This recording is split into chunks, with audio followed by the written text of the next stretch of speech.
Let's face it, working from home definitely has its perks, but on the other side, it also has its cons or disadvantages. And whether you're married or single, with or without kids, most of us currently live with our families, and they can either make your life more productive or less productive in both business and in life. So in this video, we'll be sharing 3 tips to boost your productivity with family members.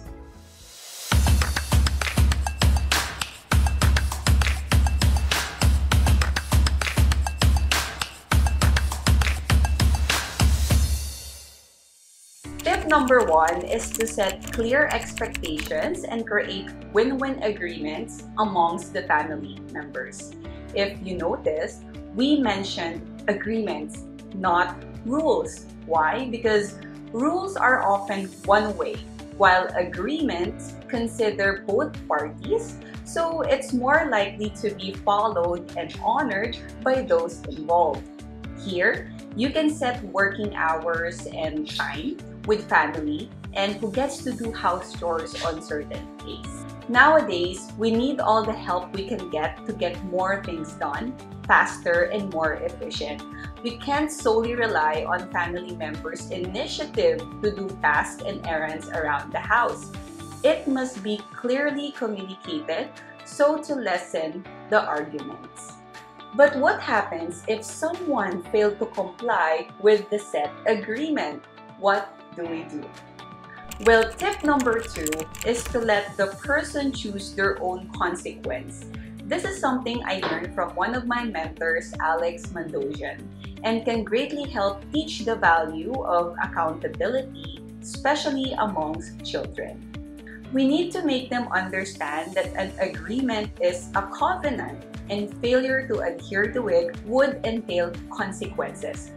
Interestingly, when someone is asked what they think a fitting consequence would be for their own actions, they are more likely to choose a more difficult one.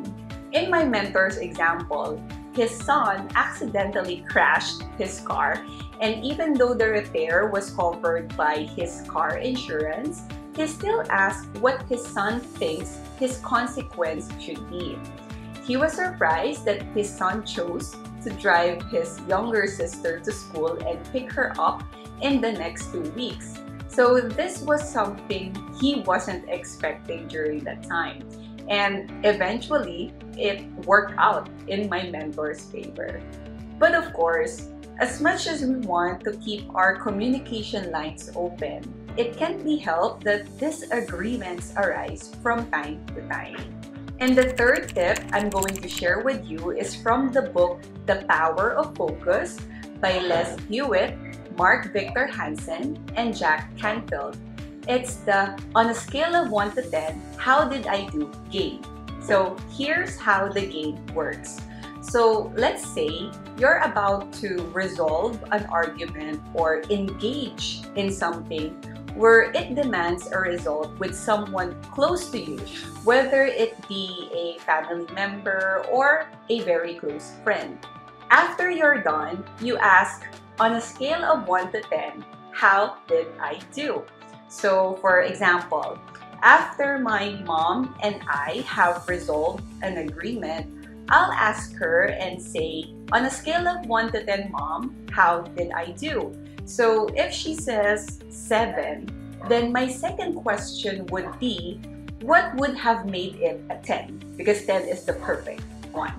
Then she gives me her vision of what a 10 looks like. It doesn't matter if I agree with her version or not, because what matters is that it's her vision. And I'm getting a clear feedback of what a perfect 10 looks like for my mom. And that's what you want to do with your family members. Have a clear, concise, and simple communication so you can get more things done faster, better, and easier. Because after all, that's what productivity is all about. So how about you?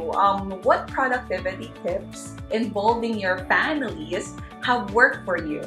So share them in the comment section below. If you like this kinds of content, then be sure to subscribe and hit the notification bell to get the latest updates on our channel. Again, this is Nikki B, your VA expert, and with Amazon Nation, we open possibilities.